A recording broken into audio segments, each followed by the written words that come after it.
ترکی نے 7 پناہ گزین شامیوں کو کیلے کھانے کی تصاویر اور ویڈیوز سوشل میڈیا پر اپلوڈ کرنے پر واپس ان کے وطن بھیجنے کا فیصلہ کر لیا۔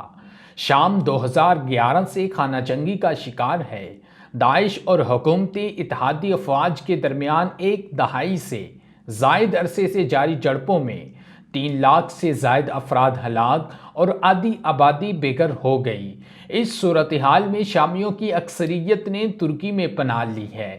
ترکی کی اپنی معیشت اچھی نہیں، اس پر بڑی تعداد میں پناہ گزینوں کی آبادکاری سے مسائل پیدا ہو رہے ہیں۔ یہی وجہ ہے کہ جب ایک شامی پناہ گزین طالبہ نے درجنوں کیلے کھانے کی ویڈیوز سوشل میڈیا پر شیئر کی تو ترک شہریوں نے شدید تنقید کرتے ہوئے کہا کہ ہم یہاں ایک کیلا نہیں کھا پاتے اور آپ پناہ گزین ہونے کے باوجود درجنوں کیلے کھا رہی ہیں۔